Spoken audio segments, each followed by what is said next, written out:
말씀 함께 보겠습니다. 신약성경 로마서 4장 13절에서 25절에 있는 말씀 함께 보도록 하겠습니다. 신약성경 243면이 되겠습니다. 로마서 4장 13절에서 25절에 있는 말씀입니다.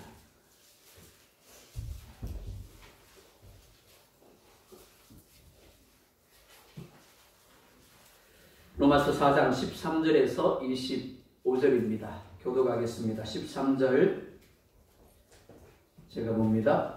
아브라함이나 그 후손에게 세상의 상속자가 되리라고 하신 언약은 율법으로 말미암은 것이 아니요 오직 믿음의 의로 말미암은 것이니라. 만일 율법의 선악자들이 사이하는 믿음이 것이 되고 약속은 하여 졌느니라. 율법은 진노를 이루게 하나니 율법이 없는 곳에는 범법도 없느니라.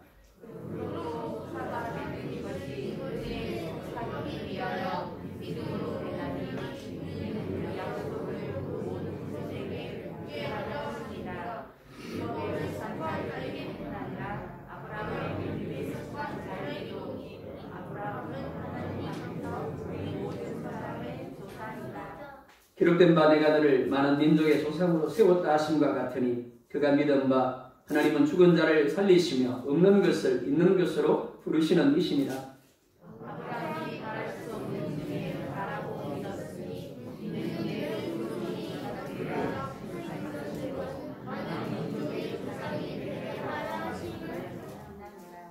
그가 백선하되어 자기 몸이 죽은 것 같고 사라의 태가 죽은 것 같음을 알고도 믿음이 약하여지지 아니하고 믿음이 없어 하나님의 약속을 지키지 않고 믿음 위에 노고하여져서 하나님께 영광을 돌리며 약속하신 그것을 또한 능히 이루실 줄을 확신하였으니 그러므로 이것을 저에게 의로 여기셨습니다. 그에게 의로 여겨졌다 기록된 것은 아브라함을 위한 것이 아니요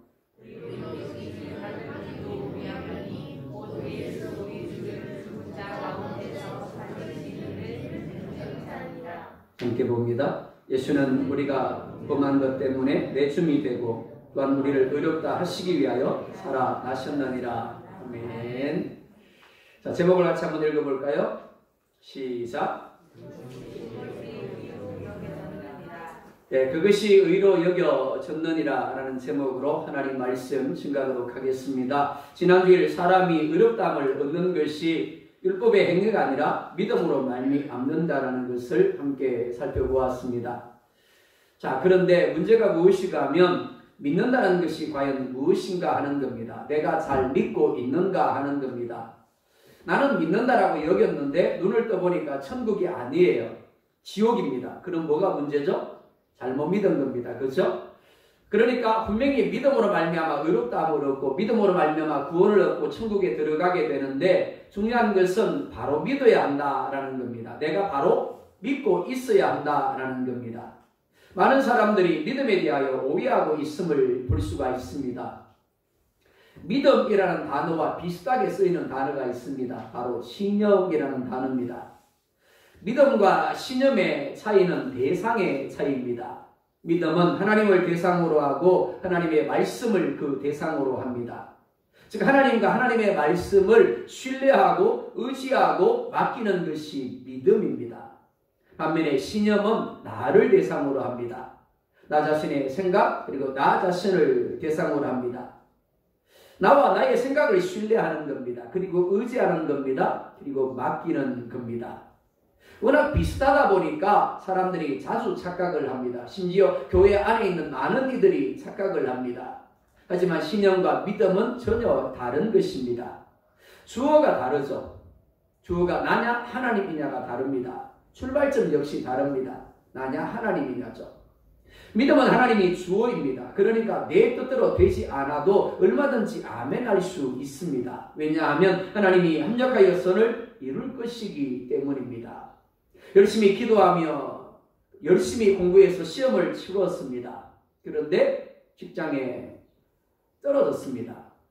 대학에 떨어졌습니다.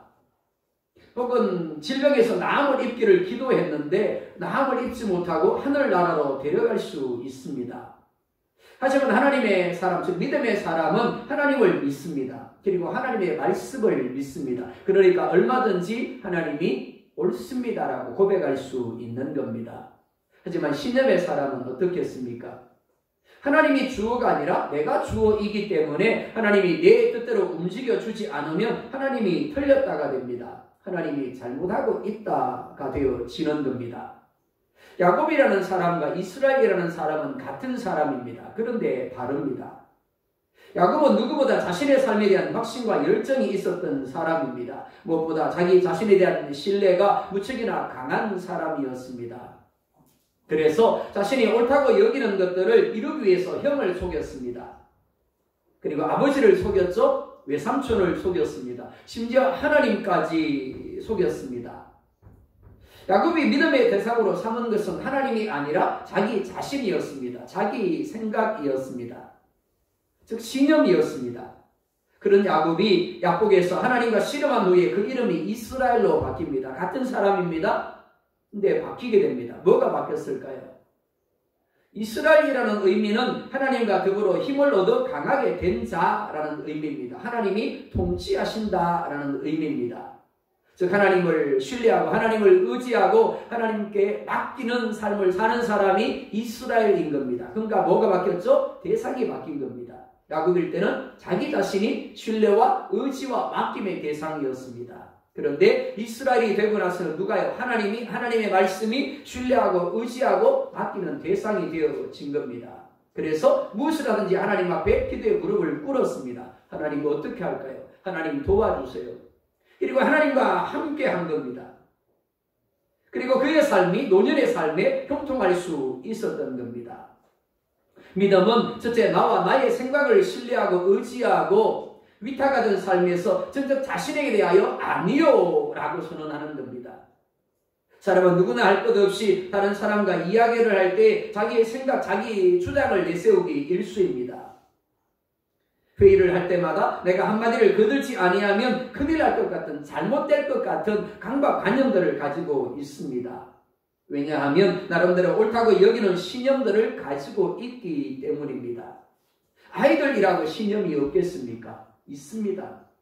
엄마 아버지는 절대 하지 말라고 하는데도 고집하며 하려고 합니다. 왜 그럴까요? 내가 생각하기에 그것이 옳기 때문에 그렇습니다. 나의 신념으로 볼 때는 그것이 옳기 때문에 고집을 피우는 겁니다. 들어누워서 울면서까지 나 그거 할래 라고 하는 겁니다. 이것이 사람들의 모습입니다. 그런데 정말 하나님을 제대로 만나게 되면 자기 자신에 대한 이런 신념들이 무너지게 됩니다. 자신이 미련한 자이고 자신이 약한 자이고 자신이 천한 자임을 깨닫게 되고 겸손하게 되어지는 겁니다. 그래서 자기 자신에 대하여 어떻게 해요? 예라고 하던 것이 아니요가 되어지는 겁니다. 둘째, 믿음은 하나님과 하나님의 말씀을 전적 신뢰하고 의지하고 맡기는 것입니다. 즉 나의 삶을 온전히 하나님께 던져버리는 것이 믿음입니다. 한번 물어볼까요? 하나님께 던지셨습니까? 우리는 하나님을 믿는다고 하면서도 하나님께 쉽게 던지지 못합니다. 어중간하게 잡고 있죠. 그리고는 우리 뜻대로 하려고 합니다. 그러다가 잘못되면 누구 책임이요? 하나님 책임이라 그러죠. 하나님께 던지지도 못했으면서 내가 잡고 내가 했으면서도 잘못되면 하나님 책임이라고 이야기를 합니다. 하나님이 나를 못살게 군다라고 여기는 겁니다. 믿음은 그런 것이 아닙니다. 하나님께 온전히 던지는 겁니다. 아브라함이 그러했고 야곱이 그러했습니다. 나름대로는 자신의 삶에 대하여 자신이 있었던 사람들입니다. 하지만 하나님을 만나면서 자신이 얼마나 어리석은가를, 자신이 얼마나 연약한 존재인가를 깨닫게 되었습니다. 그래서 야곱은 울면서 예수님께 매달립니다. 내게 축복해 주십시오. 그러면 보내지 않겠습니다. 무슨 말입니까? 무엇을 하든지 예수님 나와 함께 해주세요. 예수님 나와 도와주세요. 하나님 나를 주장해 주세요. 그러면 예수님을 떠나버리지 않겠습니다. 그러면 내가 아무것도 하지 않겠습니다. 이게 뭐라고요? 믿음이라는 겁니다. 내가 복을 만드는 것이 결코 아닙니다. 내가 노력한다고 내가 애쓴다고 해서 복을 만들 수 있겠습니까? 그렇다라고 한다면 이 세상에는 정말 복받은 사람으로 가득할 겁니다. 그런데 그렇지 않은 거예요. 하나님이 복을 주셔야 하는 겁니다. 그러니까 하나님이 내게 복을 주십시오라고 매달려야 하는 겁니다. 하나님 의로하여도 하나님 나의 삶의 핸들을 붙잡아 주십시오라고 매달려야 하는 겁니다. 그게 믿음 있는 사람의 태도인 겁니다. 이렇게 우리의 삶을 하나님께 온전히 맡기게 되면 우리의 삶에 놀라운 변화들이 일어나기 시작을 합니다. 첫째, 하나님이 나를 의롭다고 여기십니다. 사실 우리는 여전히 의롭지 않습니다. 하지만 하나님은 우리를 의롭다고 인정하십니다. 왜냐하면 예수님이 우리를 대신해서 죽으심으로 우리의 죄값을 지불했기 때문입니다. 어떨 때 우리가 하나님 온전히 우리 자신을 던질 때 그렇습니다. 던질 때 비로소 하나님이 우리를 보시고 예수님을 보시면서 의롭다라고 하시는 겁니다. 둘째, 하나님께 맡겨졌으니까 하나님이 핸들을 붙잡고 이끌어 가시며 끝까지 책임져 주십니다. 14절 15절에 이렇게 말씀을 합니다. 함께 볼까요? 시작. 만일 율법에 속한 자들이 상속자이면 믿음은 헛것이 되고 약속은 파기되었느니라. 율법은 진노를 이루게 하나니 율법이 없는 곳에는 범법도 없느니라. 아멘. 아브라함은 결코 율법으로 의롭다함을 받지 않았습니다. 그는 믿음으로 의롭다함을 받았습니다. 그리고 그 자신이 모든 믿는 자의 씨가 되었습니다. 따라서 아브라함의 후손은 혈통이나 율법으로 말미암지 않습니다. 만약 그러하다라면 믿음은 헛된 것이 되고 하나님이 아브라함에게 주신 약속도 헛것이 될 수밖에 없습니다. 율법의 기능은 죄를 드러내는 데 있습니다.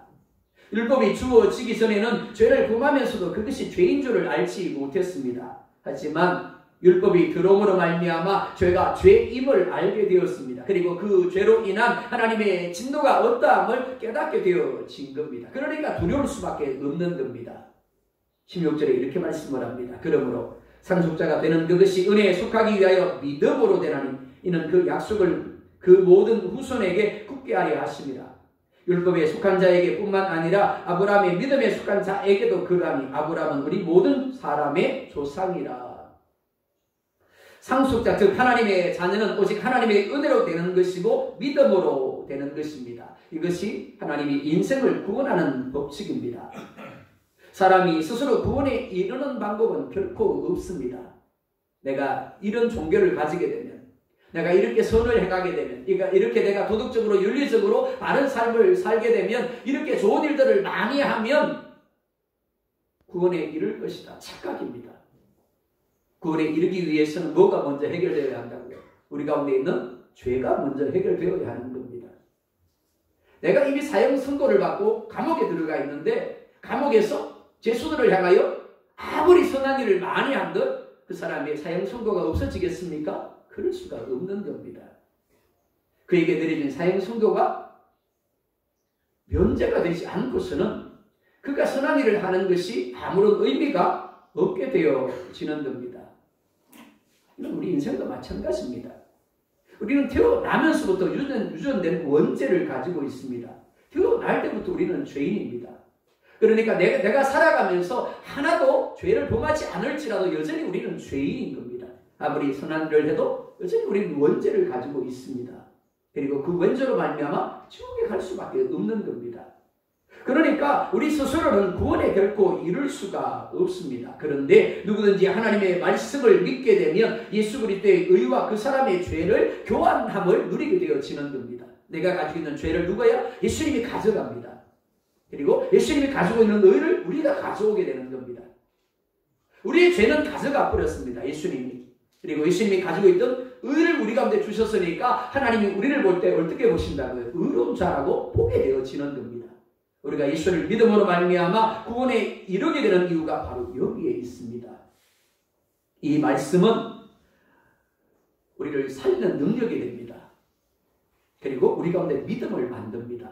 자, 로마서 10장 17절에 이렇게 말씀을 합니다. 함께 볼까요? 시작.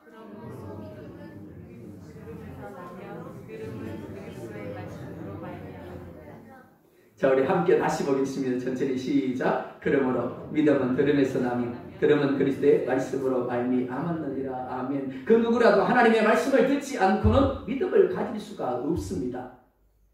들음으로 하나님을 알게 됩니다. 그리고 믿게 됩니다. 그리고 맡기게 됩니다. 17절에 이렇게 말씀을 합니다. 기록된 바 내가 너를 많은 민족의 조상으로 세웠다 하심과 같으니 그가 믿은 바 하나님은 죽은 자를 살리시며 없는 것을 있는 것으로 부르시는 이시니라. 아브라함도 들었습니다. 그리고 하나님이 죽은 자를 살리시며 없는 것을 있는 것으로 부르시는 분으로 알게 되었습니다. 그리고 믿게 되었습니다. 그래서 아들을 바라게 된 겁니다. 그러니까 우리가 믿으려면 먼저 뭘 해야 된다고요? 하나님의 말씀을 들어야 하는 겁니다. 그리고 깨달아야 하고 하나님을 인격적으로 만나야 합니다. 그러면 믿어집니다. 그리고 말씀이 가르치는 대로 자신의 삶을 하나님께 내어 던지는 의지적인 결단이 있게 되어지는 겁니다. 그럴 때 그 믿음을 보시고 하나님이 우리의 죄와 예수님의 의를 바꾸어 주시는 겁니다. 그리고 하나님의 복을 누리게 하시는 겁니다. 믿음은 말씀을 깨닫고 말씀을 통하여 하나님을 만남으로 하나님께 자기 자신을 온전히 맡기는 것입니다. 안타까운 것은 많은 이들이 하나님의 말씀을 깨닫지 못하고 하나님을 인격적으로 만나지 못함으로 인하여 교회는 다니지만 신앙생활을 하는 것이 아니라 신앙생활을 하고 있는 것을 보게 된다라는 겁니다. 하나님을 믿는다고 하지만 실제로는 하나님이 아니라 자기 자신을 믿고 있는 겁니다.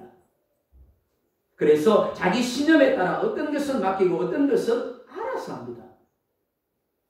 분명히 할 수 있기를 원합니다. 신념은 누구를 믿는 거라고요? 자기 자신과 자기 생각을 신뢰하고 맡기는 겁니다. 그러니까 그런 사람은 아무리 교회를 다니고 아무리 종교 행위를 해도 천국에 갈 수가 없습니다. 구원에 이를 수가 없습니다. 반면에 믿음은 하나님과 하나님의 말씀을 신뢰하고 맡기는 것입니다. 그것도 온전히 맡기는 것입니다. 아브라함이 이삭을 향하여 칼을 내리칠 수 있었던 것은 하나님이 죽은 이삭을 다시 살리실 분으로 믿었기 때문입니다. 그래서 맡기고 칼을 내리칠 수 있었던 것입니다. 그러자 하나님이 비로소 네가 나를 경외하는 줄 알겠다라고 하심으로 그의 믿음을 인정해 주신 겁니다. 우리가 하나님께 온전히 맡기지 못하고 붙잡고 있는 동안은 하나님이 결코 우리의 삶에 역사하실 수가 없습니다. 아무리 믿습니다라고 힘주어 고백할지라도 여전히 내 삶이 내 손에 있으면 그건 내 문제이지 하나님의 문제가 아닌 겁니다. 맡겨야 죽이든지 살리든지 하시는 겁니다. 요셉은 하나님을 알았습니다. 그리고 하나님을 믿었습니다. 그래서 억울하게 노예로 팔려가서도 옥에 누명을 쓰고 갇혔어도 불평하거나 원망하지 아니하고 도리어 보디발의 아내가 던지는 유혹 앞에서도 내가 하나님 앞에서 범죄할 수 없다라고 고백할 수 있었던 것입니다. 그럼에도 불구하고 자신의 삶을 하나님께 내어 던져 맡길 수 있었던 것입니다. 어떤 사람은 단순히 교회만 열심히 다니다 보면 믿음이 생기고 자란다라고 생각을 합니다. 하지만 아기를 낳기만 하면 그 아기는 결코 알아서 쑥쑥 크지 않습니다. 그럼 얼마나 좋겠습니까? 정부에서 굳이 많은 정책들을 펴면서 많이 낳으세요 할 필요가 없을 겁니다. 낳지 않는 이유가 무엇입니까? 낳는 만큼 더 수고해야 되기 때문에 그렇습니다. 그만큼의 대가 지불을 해야 되기 때문에 그렇습니다.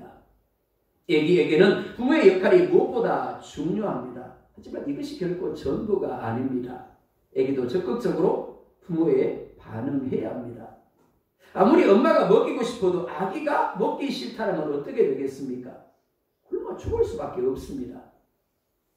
아파서 약을 먹어야 하는데 쓰다고 해서 약을 삼키지 않고 내뱉습니다. 그럼 어떻게 될까요? 점점 병이 심해질 것이고 결국 죽음에 이르게 될 것입니다. 믿음도 마찬가지입니다. 하나님이 말씀을 가지고 믿음의 씨앗을 뿌립니다. 그리고 가꾸어 가십니다. 하지만 일방적인 사역이 아닙니다. 내가 하나님의 역사에 믿음으로 반응할 수 있어야 합니다.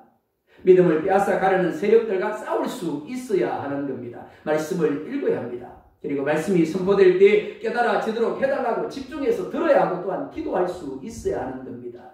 그리고 말씀을 통해서 하나님을 만나고 체험하게 해달라고 그리고 이를 통하여 하나님에 대한 믿음이 있게 해달라고 기도할 수 있어야 하는 겁니다. 아브라함의 믿음은 결코 저절로 만들어진 것이 아닙니다. 피나는 싸움과 몸부림이 있었습니다.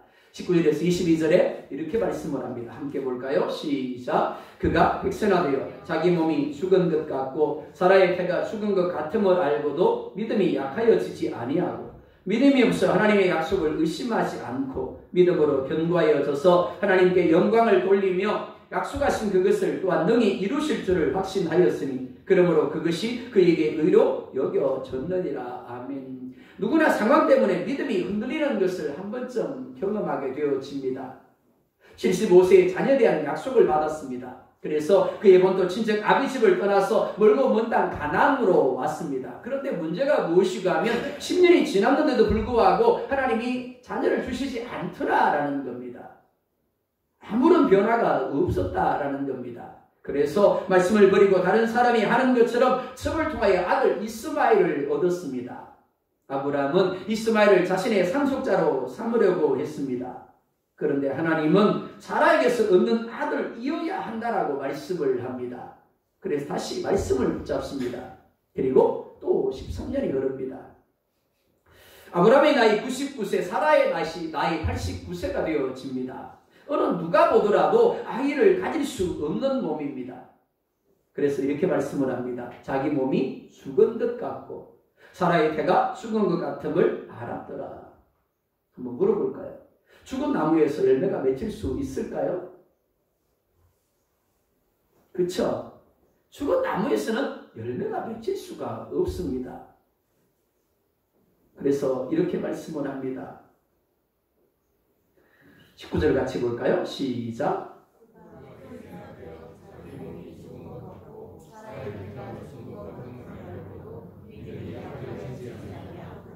아멘. 자, 신념으로 본다면 이렇습니다. 자기 몸이 죽은 것 같고 죽을 것 같음을 알고도 나의 신념으로 본다면 나는 죽었어요.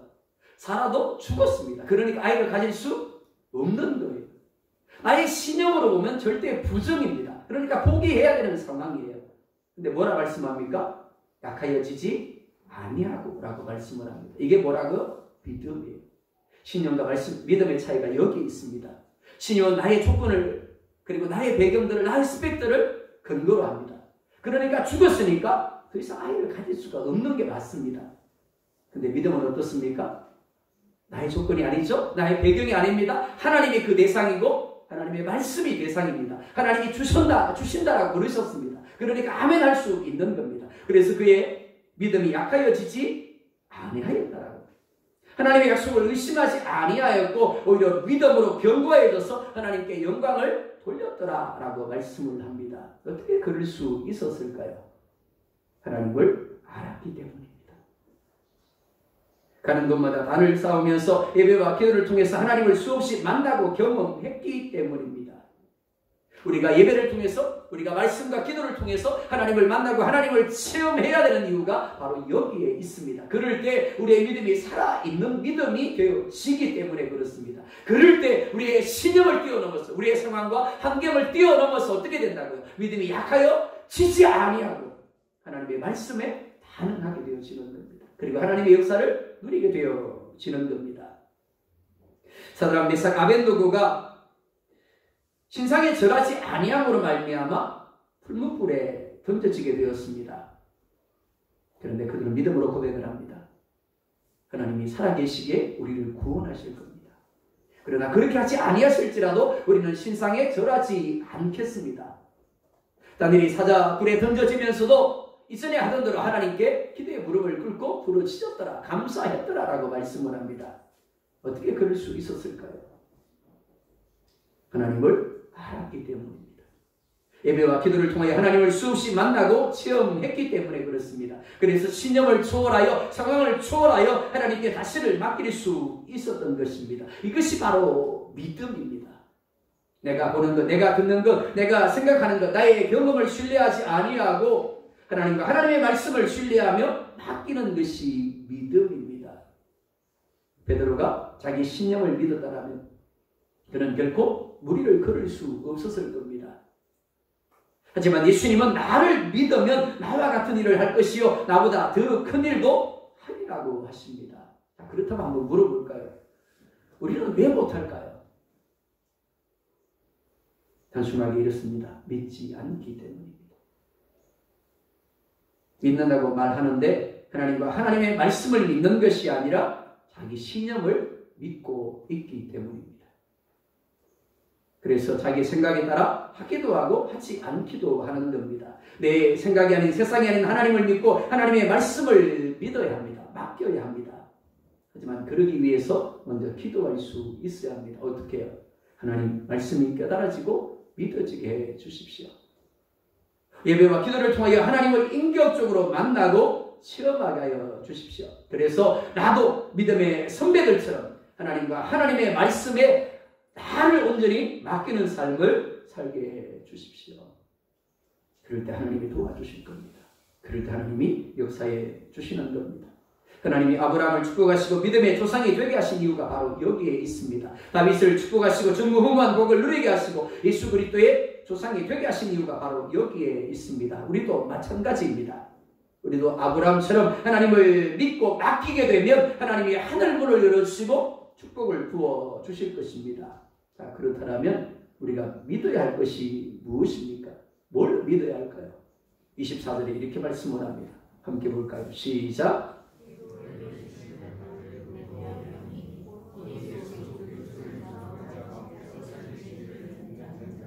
자, 무엇을 믿어야 한다라고 말씀을 합니까? 예수, 우리 주를 죽은 자 가운데서 살리신 이를 믿는 자라고 말씀을 하죠.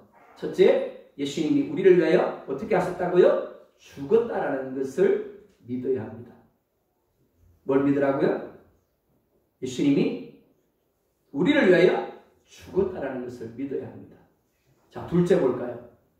시작.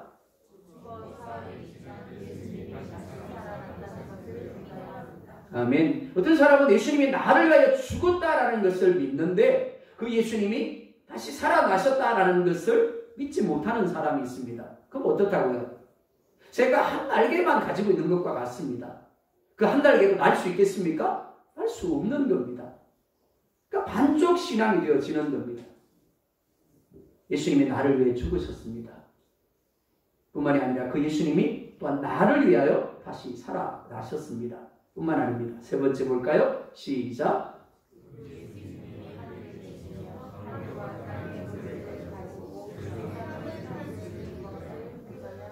자, 예수님이 죽으셨죠. 예수님이 부활하셨습니다. 그 예수님이 지금 어디에 계신다고요? 하늘에 계십니다. 하나님 나라에 계십니다. 그 가운데서 세상을 통치하고 계십니다. 다스리고 계세요. 그리고 영으로 오늘 우리와 함께하고 계십니다. 그러니까 내가 어디를 가든지 무엇을 하든지 누가요? 예수님이 나와 함께하고 계신다는 것을 믿어야 하는 겁니다. 자, 네 번째 볼까요? 시작.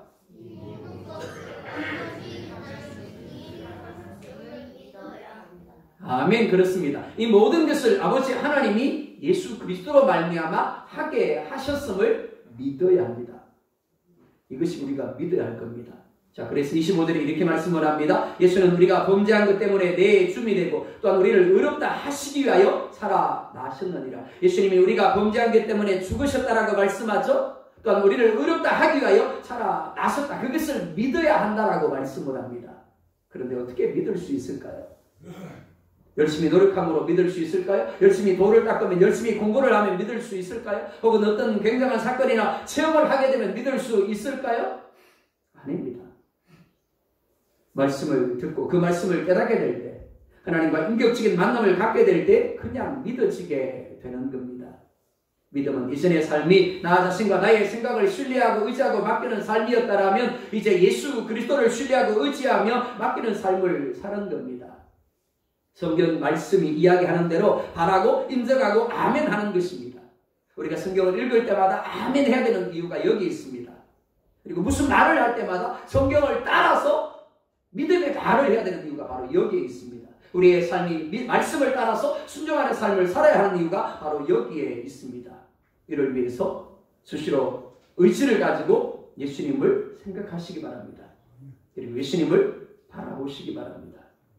즉 예수님을 생각하고 예수님과 함께 해야 합니다. 예수님과 함께 하다 보면 자연스럽게 예수님의 영향을 받게 되어집니다. 예수님과 함께 하면서 어떻게 예수님이 기뻐하지 않는 일을 할 수 있겠습니까? 믿음과 신념을 어떻게 구별한다라고 했습니까? 하나님께 맡기고 말씀에 반응하는 것이 믿음이라면 자기 자신에게 자신을 맡기고 자기 생각에, 자기 감정에, 자기 뜻에 반응하는 것이 신념이라고 했습니다. 상황과 현실을 알고 그 상황과 현실에 반영하는 것이 신념이라면 하나님과 하나님의 말씀을 알고 그럼에도 불구하고 하나님과 하나님의 말씀에 반응하는 것이 죽으신 것, 예수님이 살아나신 것, 예수님이 다스리시는 것, 그리고 그 모든 것들을 아버지 하나님이 하셨음을 인정하는 것이 믿음이라고 했습니다. 우리는 이 믿음으로 말미암아 하나님 앞에서 의롭다함을 받습니다. 그리고 그 믿음은 하나님과 하나님의 말씀에 그럼에도 불구하고 어떻게 하는 것이라고요? 맡기는 것입니다. 그러면 하나님이 책임지십니다. 그리고 구원을 이루시며 말씀대로 우리를 이끌어 가시는 하나님의 역사를 누리게 되어지는 겁니다. 이 한 주간도 우리는 끊임없이 도전을 받게 될 겁니다. 신념으로 살 것인지 아니면 믿음으로 살 것인지. 그때마다 여러분 자신에 대하여 아니오라고 하십시오. 여러분의 생각, 여러분의 뜻, 여러분의 감정, 여러분의 상황과 배경에 대하여 아니오라고 하십시오. 오직 하나님의 말씀에 대해서만 예, 아멘 하며 고백하십시오. 그리고 순종하시기 바랍니다. 그것이 하나님의 의롭다 하심 그리고 하나님의 역사가 여러분들 가운데 누려지게 될 것입니다. 그런 여러분이 될 수 있기를 예수님의 이름으로 축복합니다. 기도하겠습니다. 우리 말씀을 생각하면서 이렇게 한번 기도하십시다. 하나님, 말씀을 깨닫고 말씀을 통하여 하나님을 만나게 하여 주십시오. 그리고 하나님께 나 자신을 온전히 맡기는 믿음을 주십시오라고 기도하겠습니다. 나의 생각, 나의 감정, 나의 뜻을 신뢰하는 신념의 사람이 아니라 나의 배경과 상황에 반응하는 사람이 아니라 오직 하나님과 하나님의 말씀을 신뢰함으로 맡기는 믿음의 사람, 믿음의 삶을 살게 하여 주십시오라고 기도하겠습니다. 예수님의 나를 위하여 죽으신 것과 나를 위하여 다시 살아나신 것과 지금 하늘나라에서 모든 것들을 다스리시며 오늘 나와 함께하고 계시며 장차 다시 오셔서 심판하심을 믿음으로 그 예수님을 바라보고 그 예수님을 의뢰하며 예수님께 맡기며 믿음으로 순종하는 삶을 살아가게 해달라고, 그래서 의롭다함을 누리며 또한 우리의 삶 가운데 역사하신 하나님을 누리게 해달라고 우리 그렇게 한번 기도하도록 하겠습니다. 함께 기도하겠습니다. 아버지 하나님 감사합니다. 오늘 아버지 하나님 우리를 아버지 하나님 주의 손으로 불러주옵시고 하나님 말씀을 들으며 그 말씀을 통하여 과연 아버지 하나님 의로 여겨졌느니라. 하나님 아브라함이 그 믿음으로 말미암아 하나님 앞에 의롭다 여겨진 것처럼 또한 우리도 하나님 앞에 의롭다 여겨지기 위해서 무엇이 필요한지 과연 아버지 우리가 어떤 사람이 되어야 하는가를 우리 가운데 알게 하시는 아버지 하나님 감사합니다. 우리 가운데 말씀을 깨닫게 하여 주시옵소서. 말씀을 통해 하나님을 만나게 하여 주시옵소서. 그래서 하나님께 우리 자신을 온전히 맡기는 믿음을 하나님이여 가지게 하여 주시기를 원합니다. 하나님 교회는 아니지만 하나님을 믿는다고 말하지만 정작 하나님은 나와 나의 생각을 그리고 나의 배경과 나의 상황을 신뢰하는 신념의 사람이 아니라 하나님과 하나님의 말씀을 신뢰하고 하나님께 맡기는 믿음의 사람, 믿음의 삶을 살 수 있도록 인도하여 주십시오. 예수님이 나를 위해 죽으셨습니다. 예수님이 나를 위하여 다시 살아나셨습니다. 그 예수님이 하늘나라에서 지금 세상을 다스리고 계십니다. 그리고 나와 함께하고 계십니다.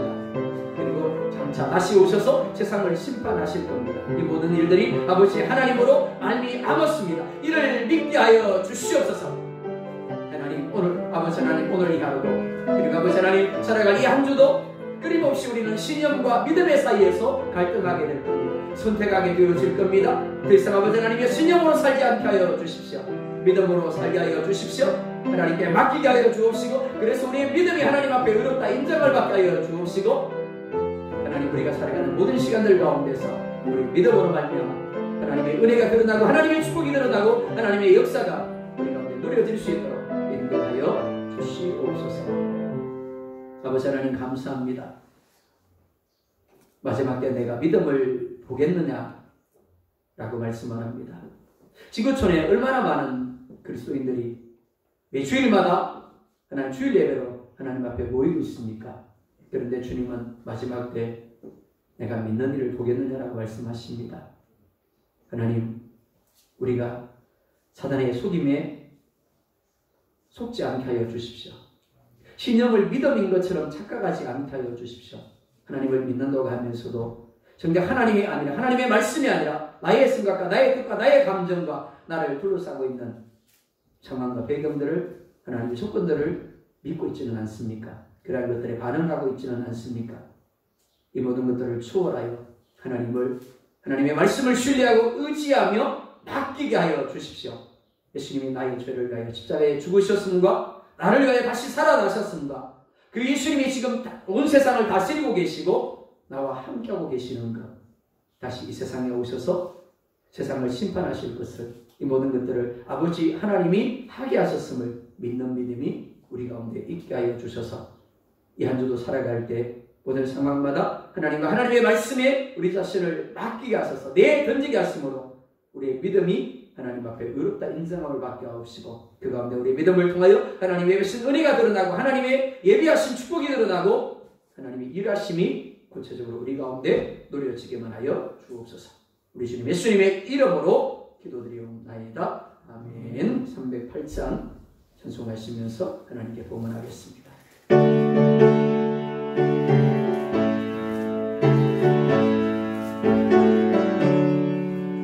평생 살아온 길을 돌아보니 걸음마다 장마다 모두 죄뿐입니다. 우리 죄를 사하신 주의 은혜 크시니 골고다의 언덕길 주님 바라봅니다. 단지 못난인 나 주님께서 살리려 하늘나라 영광 보자 모두 버리시었네. 낳고 나신 세상에 사람 영상 입으신 하나님의 큰 사랑 어디에 닿던지 나의 주님 사랑해 주 만나니 이제 나는 예수님만 높이면서 살겠네. 나의 남은 인생을 주와 동행하면서 주님 사랑 전하며 말씀 따라 살겠네. 아멘. 서희안 집사님 11조, 김낙종 장로님, 이송장 권사님 11조, 정승복 목사님 11조, 김용선 장로님 11조, 김대영 집사님 감사, 우정필 집사님, 김정 집사님 감사, 최준호 장로님, 조명 목사님 주정, 김낙종 장로님, 이송장 권사님 건축, 김도영 집사님, 김슬자 권사님 건축, 오말봉 권사님 건축, 김용선 장로님 성경금, 김낙종 장로님, 이송장 권사님 성경금 드렸습니다. 기도하겠습니다. 아버지 하나님 감사.